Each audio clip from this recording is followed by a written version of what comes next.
Hola, el día de hoy vamos a ver la lección número 2. En esta lección vamos a ver los principios contables. Para poder llegar a conocer los principios contables, vamos a ver primeramente los conceptos de cada principio. Luego, ejemplos que van a ir acorde a cada concepto que voy hablando. Los principios contables son reglas que son utilizadas por todos los contadores al momento de registrar todas las transacciones económicas y financieras de una empresa. Estos principios también son utilizados al momento de la presentación y la elaboración de los estados financieros. Para esto vamos a mencionar algunos principios. Tenemos el principio de la equidad, el principio de partida doble, el principio de ente, el principio de bienes económicos, el principio de moneda común denominador, el principio de empresa en marcha, el principio de evaluación al costo, el principio de periodicidad, el principio de devengado, el principio de realización, el principio de prudencia, uniformidad, objetividad e importancia relativa. El primer principio nos habla de la equidad. ¿Qué nos quiere decir la equidad? Todos sabemos que es un concepto de equidad. En la contabilidad no vamos a hablar de igualdad en algunos casos. Cuando hablo de equidad, entonces, ¿qué quiere decir? Que el contador, cuando prepara una información financiera, tiene que, mejor dicho, registrar toda la información como es. Si esta información lo presenta a una entidad del Estado como la SUNAT, debe ser presentado tal como se ha sido elaborado. Y esa misma información se debe de presentar a los dueños. O sea, mejor dicho, yo no podría presentar una información diferente para la SUNAT y diferente para el directorio. No estoy haciendo el principio de equidad, no estoy cumpliendo. Les voy a poner un ejemplo. Cuando en una empresa hay 3 accionistas, estos accionistas, mejor dicho, hacen sus aportes para constituir una empresa. Un accionista hace un aporte del 50%, el otro accionista un aporte del 30%, el otro accionista del 20%. Cuando llega la repartición de utilidades, pues se reparte equitativamente. Se repartirá el 50% de la utilidad al socio que aportó el 50%. Y al socio que aportó el 30% se le dará el 30%. Y al socio que aportó el 20% se dará el 20%. Ahí estamos hablando de un principio de equidad. Les estamos dando de acuerdo a sus aportes. Por eso decía que en la contabilidad no puede ser la equidad igual que una igualdad. Porque yo no podría tener una utilidad y decir, como son 3 socios, reparto la utilidad entre 3. A cada uno le toca por igual. No. La equidad es dar lo que corresponde. ¿Ya? Ese es el principio de equidad en el área de contabilidad. Tenemos el segundo principio, el principio de la partida doble. El principio de la partida doble nos dice la famosa frase que nos habla, no hay debe si no hay un haber, no hay un deudor si no hay un acreedor. Cuando hablamos esa frase, muchas veces algunos dirán, ¿qué es un debe y qué es un haber? Suena fuera de la palabra común de todos, ¿no? Voy a poner un ejemplo. Cuando una empresa realiza una compra de mercadería, les decía que la contabilidad registra todas las transacciones y la compra de la mercadería es una transacción. Entonces, cuando registra esta compra, registra en el haber una obligación. Y cuando lo cancela esta deuda, la registra en el debe la cancelación de esta deuda. Entonces estamos hablando que primero estuvo en el haber y luego estuvo en el debe. Al final queda como una balanza. No hay debe sin ni un haber, ni un haber sin un debe. Entonces, eso nos habla de la partida doble. ¿Quién es la entidad? La empresa. ¿Por qué utilizamos este principio? En este principio, el contador tiene que diferenciar cuál es la empresa y quién es el dueño. La empresa es independientemente del dueño. O sea, una empresa con todos sus gastos, sus ingresos deben ser registrados lo que la empresa ha generado. No lo que el dueño haya generado y luego pasar sus gastos a la empresa. Son totalmente independientes. ¿Cuándo se podría quebrar este principio? Y se da. Y muchos de ustedes seguramente se van a recordar. Hay veces dicen, sobre todo en las empresas medianas, dicen, ¿no? Yo soy dueño de la empresa y por ende puedo utilizar el dinero como yo quiero. En una entidad normal es una persona jurídica. Hay veces las entidades financieras les dan una tarjeta empresarial y quien la maneja son los dueños. Y hay veces los dueños, ¿qué hacen?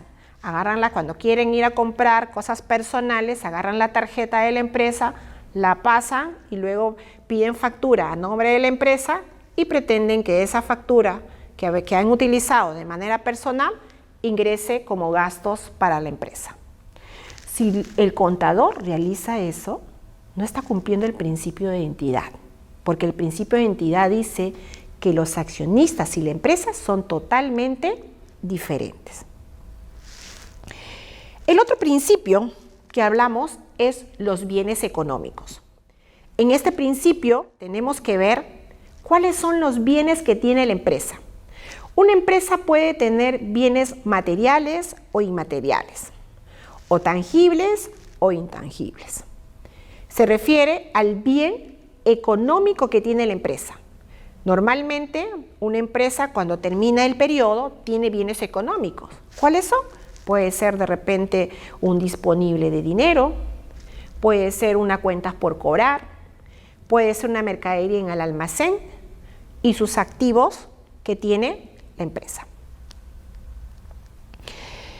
El otro principio que hablamos es la moneda común denominador. ¿Cuándo utilizamos este principio? Este principio lo utilizamos normalmente cuando registramos las transacciones económicas y financieras y hacemos la presentación de los estados financieros. Nos dice este principio que los estados financieros deben ser presentados en la moneda oficial del país donde se registra la contabilidad. Estamos en Perú. Los estados financieros estarán presentados en moneda sol. Si estamos en México, los estados financieros serán presentados en pesos. Si estaríamos en Brasil, los estados financieros estarían presentados en reales. Entonces, a eso nos llega este principio. El otro principio es la empresa en marcha. Este principio nos habla cuándo lo utilizamos. Normalmente lo utiliza el contador al momento que elabora los estados financieros y registra la contabilidad. Dice que para realizar o contabilizar, esta empresa debe proyectarse a estar funcionando por lo menos 1, 2, 3, 4 años a más. Si el contador sabe que esta empresa fue creada en julio del 2020 y va a cerrar en diciembre del 2020, estaría quebrando este principio, porque el principio bien claro dice, se lleva la contabilidad o se registra los estados financieros en una empresa que tiene una proyección de venta, una proyección a futuro, una proyección que tiene que continuar. El otro principio, hablamos del principio de devengado. El principio de devengado nos dice que lo utilizamos, mejor dicho, cuando registramos todas las operaciones que realiza la empresa, tanto financieras y económicas. Dice que en este principio, dice que se debe registrar los ingresos y los gastos en la contabilidad en el mes que se han ejecutado, independientemente si se ha cobrado o se ha pagado. ¿Eso qué quiere decir? Si yo hago una compra en julio, ¿no? Y lo voy a pagar en agosto, ¿cuándo lo tendría que registrar para cumplir este principio de devengado? En julio. Porque en julio se hizo la compra. El pago no tiene nada que ver con la transacción. Yo la transacción lo hice en julio. La mercadería entró en julio. Y en ese mes es la que tengo que registrar. No cuando lo cancelo. Así nos habla este principio. El otro principio nos habla de evaluación al costo. Cuando hablamos del principio de evaluación al costo, ¿cuándo utilizamos estos principios? Este principio lo utilizamos normalmente cuando registramos las transacciones, por ejemplo, de la adquisición de una mercadería. Hay que registrar en los libros contables, ¿no?, como debe ser. Les voy a poner un ejemplo para poder entender mejor. Este principio se utiliza, por ejemplo, cuando yo compro una mercadería, estoy en Lima y de repente tengo una empresa que vende zapatos y los zapatos los compro en Trujillo. El zapato en Trujillo me cuesta, por ejemplo, 100 soles. Pero mi proveedor me dice, si tú quieres que yo te entregue el zapato en tu domicilio, te voy a cobrar transportes. ¿Ok? Aparte del transporte me cobra pues 300 soles por todos los zapatos. Entonces, cuando esa mercadería ingresa a mi almacén, es una transacción. Por eso yo les decía que en la contabilidad se registra todas las transacciones. Las tengo que registrar en la contabilidad al momento que ingresa. Ahora la pregunta es, ¿con qué precio ingresa? ¿Con el precio que me vendió a 100 soles o le aumento el flete? Tengo que aumentarle el flete. Vamos a suponer por cada zapato que me costó 100, le adiciono un flete de 20 soles. El zapato cuando entra a mi almacén no va a entrar por 100 soles, va a entrar por 120 soles. Y cuando alguien me pregunta cuánto te costó el zapato, yo no le voy a decir 100 soles. En realidad el zapato me costó 120 soles. También se utiliza, por ejemplo, en las importaciones de los bienes, ¿no?, que importas de otro país. Cuando tú compras un bien, ¿no?, o una mercadería, por ejemplo en China, te cuesta un precio. Pero esa mercadería, al traerla, hay otro costo, que es el costo de desaduanaje. Todo ese costo de desaduanaje, hasta que mi mercadería esté en el almacén, hay un costo. Entonces tengo que adicionarla, ¿no? Entonces, quiere decir que la mercadería no me va a ingresar al almacén al precio que me costó en el país, sino a un precio más, porque tengo que adicionarle todos los gastos adicionales que se ejecutaron. Eso es cuando se utiliza el principio de evaluación al costo. El otro principio es el principio de la prudencia. Muchas veces el contador tiene que registrar en la contabilidad las pérdidas, posibles pérdidas que podrían haber en una empresa. Les voy a poner un ejemplo para entenderlo mejor. Suele suceder que hay veces en algunas empresas, hay veces tienen juicios laborales, no en todas, pero hay veces en algunas, o hay un juicio por otras cosas. Entonces termina el año, todavía el juicio no ha terminado, pero el contador dice, ¿cómo quedará este juicio?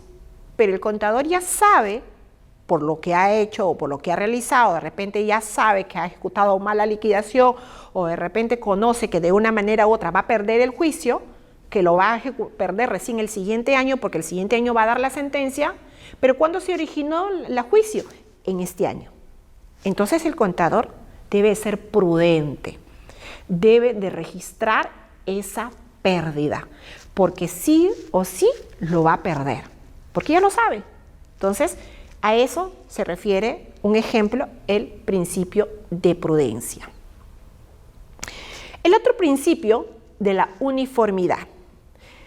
Este principio de la uniformidad se ve en ambos casos, se ve en el registro y se ve en la presentación. Vamos a hacer dos ejemplos.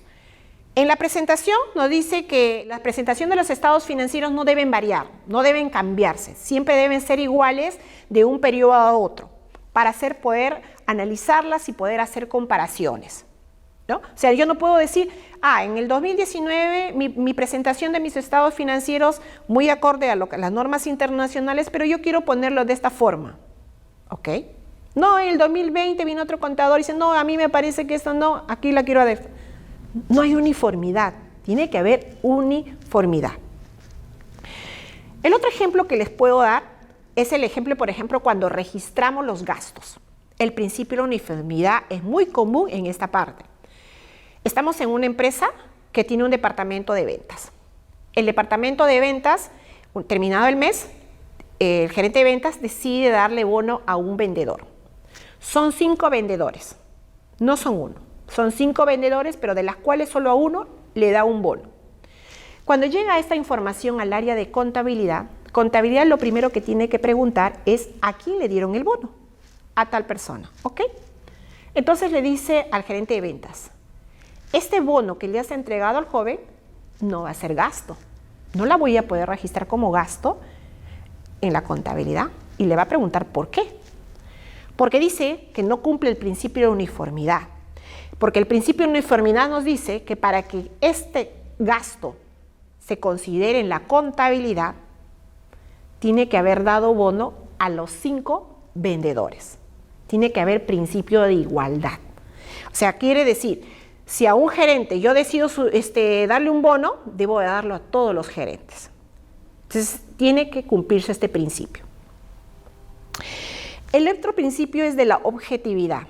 No, la objetividad debo de ser objetivo, ¿no? Registrar todos los movimientos que pueden haber en el patrimonio, no hay si hay pérdida o hay ganancia. El otro principio es el principio de la información relativa. En este principio nos habla que son gastos pequeños que no tienen una relevancia al momento de registrarlos, ¿no? Entonces el contador tiene el criterio de contabilizarlas o no contabilizarlas. Entonces aquí vamos conociendo cómo se van usando los principios, como decíamos al inicio, que son muy importantes al momento de registrar las transacciones económicas y financieras y son importantes al momento de la presentación de los estados financieros. Bueno, jóvenes, nos vemos la próxima clase para ver la lección número 3. Gracias.